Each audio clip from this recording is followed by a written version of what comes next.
What's going on, guys? Welcome back to a brand new video. So the Take-Two earnings call happened. We got a little bit of interesting information, some things you definitely need to know about just to stay updated about GTA 6, the release day, the scheduling for the marketing, and all of that good stuff. If you do find the video informative or helpful, don't forget to hit that like and subscribe button. I'm going to make sure to keep you guys up to date on anything that happens in regards to Grand Theft Auto 6. So starting it off, just outside the Take-Two earnings call, we did end up getting a brand new article from Variety, which they did an interview with the Take-Two CEO, Strauss, and because there just hasn't been any marketing lately, they asked him when is marketing gonna start, and he actually gave us an answer. So as you guys know, just want to confirm to you guys that the November 19th release day has been confirmed numerous times. Even with the Take-Two earnings call we had today, there's no delays or anything like that, so you don't have to worry. There was like rumors floating around that apparently they were gonna delay it to like May 2027 or something like that. That was completely fake. Don't believe it. But here's what he said: the official release date is still set for November 19th. Now, they asked him about the price, and this is something that happened in the earnings call. Someone told them, hey, so is the price going to be a little more expensive? What are we looking at here? Is it going to be $100, $80? Can you give us a number? And he basically said, our goal is to just give you the most value for your money and then also have it at a fair price. And he literally just dodged the question, did not give us a number, and he said that the number would be announced by Rockstar themselves, and this is something that they're not going to do in that Take-Two earnings call. So that's pretty much how he answered that question. Then the next thing is, people were asking him about the marketing. When is that going to happen? And he reiterated yet again, and he said this summer. Now, one of the shareholders asked him in specific, what is the point of even marketing Grand Theft Auto 6 if the game is going to be as big as it is? People are probably just going to purchase it regardless anyway. And then he gave the example saying that it is absolutely necessary for Grand Theft Auto 6 to have heavy marketing. And one of the examples that he said is that Mission Impossible, for example, everyone knows the Mission Impossible franchise. Everyone knows Tom Cruise, and they wouldn't even really need to market it because people would watch it regardless. But despite all that, they still market it just so they can maximize their sales. They also want to showcase the quality, what you're going to expect, what you're going to get for the price that you're going to pay. So once again, he says that it's very important to market Grand Theft Auto 6. Now, specifically asked about the marketing, and they said, hey, when are we going to get this marketing? I mean, we haven't seen anything, no announcements from Rockstar. Everything we have so far is just based on leaks and rumors. We don't even know the price of this game. And he said, quote, we never make marketing announcements in our analyst calls, never, ever, ever. And then for the actual date, he said, but summer technically begins at the end of June, meaning that marketing isn't starting imminently. Zelnick said, so the next few weeks, I don't think it'll be summertime yet, but when it is summertime, Rockstar expects to start marketing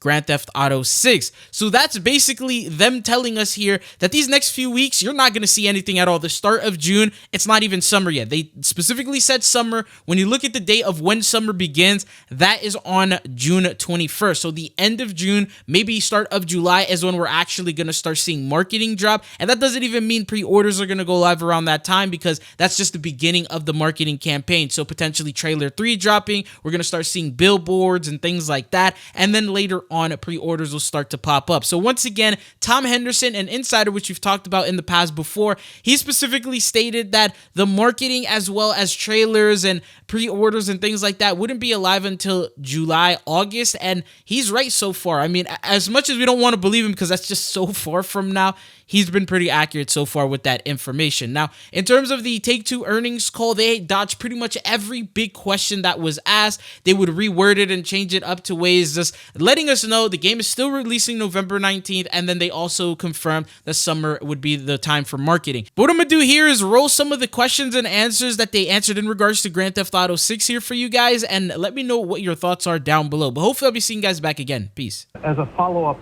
how should we think about RCS, and once GTA 6 comes out, how are you sort of thinking about the trajectory of GTA Online when that game is launched? Rockstar will provide more details on the GTA series when they're ready to talk about that. Yeah, I think you're asking, though, what do we expect will happen with recurrent consumer spending regarding GTA Online? And look, I think to say that everyone has been pleased by the ongoing trajectory of GTA Online, Red Dead Online, the sales of GTA 5, the sales of Red Dead, would be a great understatement. These titles have proven to be vastly more resilient than anyone expected, and I think it's a reflection of the quality of the work that Rockstar has done, despite the fact that Grand Theft Auto 5 is now has been in market for 3 console generations, continues to sell. It's now up to 230 million units. Red Dead is up to 85 million units. Any updates you can provide on your general expectations and levels of confidence for the franchise based on the indicators you have at this point? And how do you expect that this title will perform relative to GTA 5?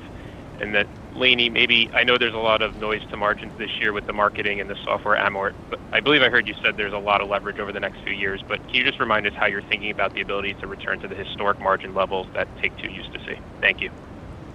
I don't recall the comment you alluded to. I'm pretty much, I think I've always said the same thing, which is, we're all, how could we not be? We're all extraordinarily excited about what Rockstar Games is working on. We're all incredibly enthusiastic about the upcoming release. And equally, this is a management team that never claims success before it occurs. And I'm pretty sure that every time we've had the luxury of having a conversation about an upcoming release that looked good, I've said, we absolutely never opine on how high is up. We certainly work toward the best result and hope for the best result. But, that is out of our hands. What's in the hands of Rockstar, from a development point of view and a marketing point of view, is trying to make the best entertainment property they possibly can and then bringing it effectively to consumers all over the world. That's what we aim to do, and we do feel really, really good about it. The install base of hardware may not be as high in this current console generation as it might otherwise have been. Certainly value price points for certain titles have done well versus premium pricing. So those considerations. Look, when we look at pricing, I would not say we look at it in the context of the install base. We absolutely look at pricing in the context of the property itself. And so what we want to do in every situation, whether that's console, mobile, PC, frontline, or catalog, is deliver to the consumer vastly more entertainment value than what we charge. We want the consumer to have a great experience, and we think a consumer experience is the intersection of what you get and what you pay for it. And probably a great example of that is Mafia: The Old Country, which is a terrific title. But it's not, it's not a 100-hour experience, it's not a 50-hour experience. And so we priced the title at $50, and consumers were thrilled, and we had a massive hit on our hands. Now, I suspect we could have priced it at a higher level. We wanted to make sure that consumers loved it, and part of loving something is feeling good about what you pay for it.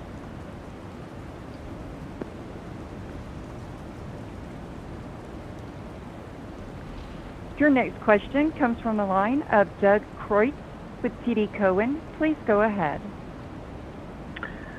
Hey, thank you. I wanted to ask, in the context of your guidance that mobile you're assuming is down this year, based on some attenuation in the performance of older games. Is that based on anything you're seeing in the year to date, or is that more of a, hey, these are older titles, let's be prudent in our outlook?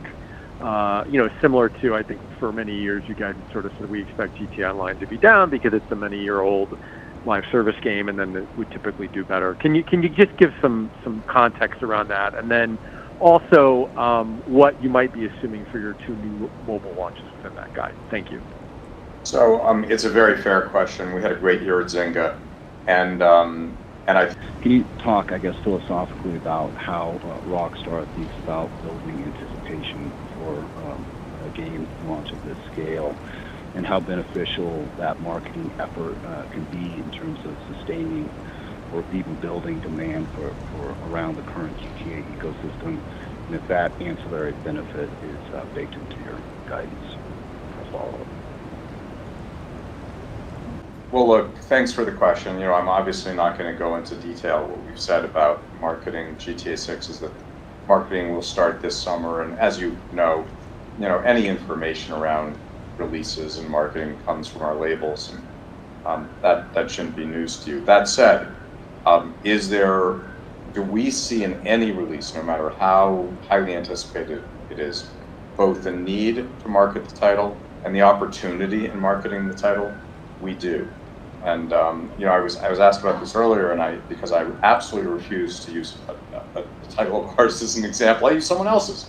And I said, so there's a new release of Mission Impossible, and it's starring Tom Cruise. Like, we all know what that looks like, and I, for one, am going to see that movie. Like, I'm going to see that movie. But Paramount still spends a whole lot of money to market that, to make sure that people know it's out, and it's great, and it's worth seeing. And I think that's the story of the entertainment business. So, you know, I don't think there's any situation where one can expect to have a massive hit and not engage heavily in the marketing.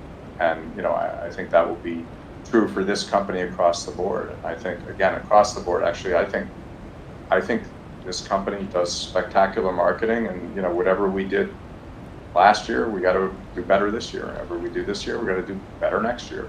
We demand it of ourselves, and frankly, the market demands it of us. Well, as if the game, you know, has any chance of being cross-platform. Also, you know, any best estimates on when we could see a pre-sale launch for the game?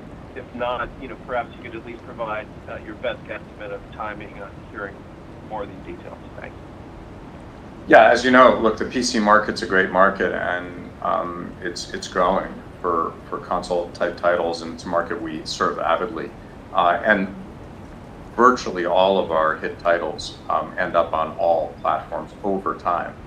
That said, Rockstar Games has announced GTA 6 for console only so far, and we're excited about our November 19th release.